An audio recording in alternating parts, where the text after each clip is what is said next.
Julius Robert Oppenheimer, bapak bom atom dunia yang diperankan oleh Cillian Murphy, akhirnya bisa kita tonton per 19 Juli guys. Genre biografi yang ditulis dan disutradarai langsung oleh sang maestro film ternama Christopher Nolan, dengan membawa jajaran pemain yang tidak main-main, dan salah satunya adalah kembalinya Robert Downey Jr. setelah peran terakhirnya sebagai Dr. Dolittle. Di video kali ini kita bakal ngobrol soal film Oppenheimer yang udah gue tonton di bioskop kemarin. Dan ini dia pembahasannya. Theory will take you only so far. Oppenheimer bercerita tentang kisah hidup sang penemu bom atom dunia yang membawa perubahan besar pada kehidupan ilmuwan dan fisikawan, termasuk pengembang tenaga nuklir di dunia. Julius Robert Oppenheimer menerima misi dari seorang jenderal bernama Groves yang diperankan oleh Matt Damon, salah satu angkatan darat dari Amerika Serikat yang diberi tanggung jawab untuk mengorganisir semua fisikawan terbaik dari US dan Inggris untuk mencari cara memanfaatkan energi nuklir demi keperluan militer di era Perang Dunia II, dan upaya yang kemudian dikenal sebagai Proyek Manhattan. Oppenheimer diinstruksikan untuk mendirikan dan mengelola laboratorium untuk melaksanakan tugas ini. Pada tahun 1943, dia memilih dataran tinggi Los Alamos dekat Santa Fe, New Mexico sebagai tempat untuk mengembangkan proyek tersebut. Setelah proyek yang menelan biaya sampai $2 miliar ini selesai, ternyata Oppenheimer tidak menyangka kalau dia juga menjadi orang di balik terciptanya senjata pemusnah massal yang kita ketahui sampai saat ini. Apa yang terjadi selanjutnya dengan karya dan ciptaannya tersebut, dan gimana hubungannya dengan rekan sejawatnya sebagai fisikawan teoritis? Silahkan kalian temukan jawaban berikut kisah tragisnya di bioskop sekarang juga ya.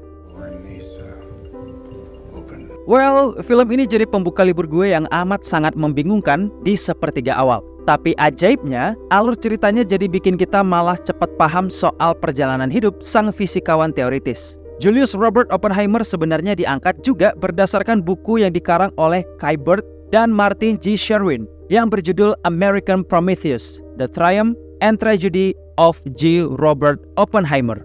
Nah, disinilah inspirasi seorang Christopher Nolan dalam mengembangkan ceritanya. Dan yang paling penting, semuanya diceritakan berdasarkan kisah nyata.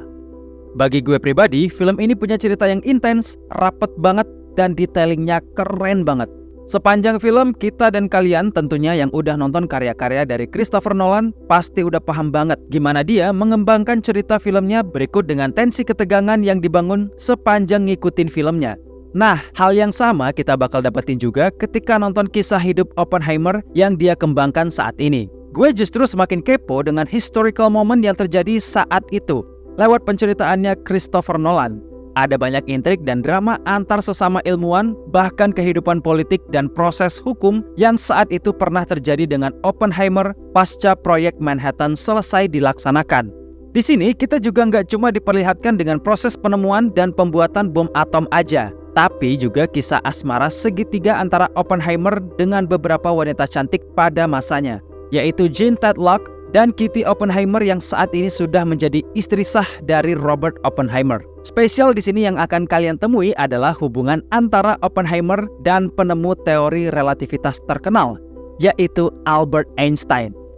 Yes, disinilah kalian akan lihat gimana hubungan spesial antar sesama ilmuwan yang pada akhirnya bernasib sama. Seperti apa nasib akhirnya? Makanya nonton langsung dong, oke?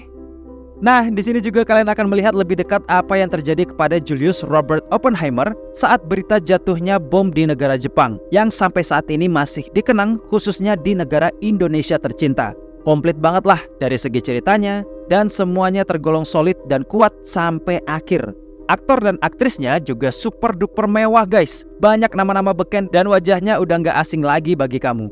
Sebut aja kayak Rami Malek, Matt Damon, Emily Blunt, Florence Pugh, Gary Oldman, Dane DeHaan yang sebelumnya pernah berperan sebagai Green Goblin di Spider-Man versi Andrew Garfield, David Dastmalchian, dan yang paling wah penampilannya selain Cillian Murphy adalah Robert Downey Jr. sebagai Louis Strauss. Buat kamu yang suka sama fisika, nah sekarang waktunya kamu bersenang-senang dengan ilmu pengetahuan favoritmu ini guys. Karena ada beberapa penjelasan tentang apa itu fisika teoritis, fisika kuantum, berikut tentang relativitas dan fisika atom.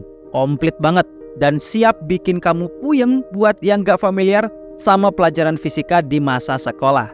Buat beberapa orang, hal ini cukup membosankan semasa sekolah, tapi untungnya Nolan mengemas beberapa teori fisika tersebut dengan rapi dan detail. Terus yang paling penting, bisa dipahami oleh orang awam. Sinematografinya juga hal yang paling cakep dan bisa kalian nikmati secara langsung. Dan saran gue, kalian harus ikuti petunjuk dari Pak Sutradara untuk nonton ini di layar IMAX. Karena sensasi ledakan dan sound desainnya kece parah guys. Untuk visualisasi dan lain-lainnya ini juga cakep sih. Pilihan tepat untuk nggak menggunakan CGI dan lebih ke pendekatan practical CGI yang luar biasa cakep dan eksekusinya nggak main-main. Hal minusnya cuma satu, film ini gak cocok buat kamu yang FOMO dan gak suka duduk lama-lama dalam bioskop. Kenapa? Satu doang, durasinya yang tergolong lama yaitu 3 jam alias 180 menit. Jadi kurang cocok buat kamu yang gak suka duduk lama-lama dan pastinya FOMO is not allowed.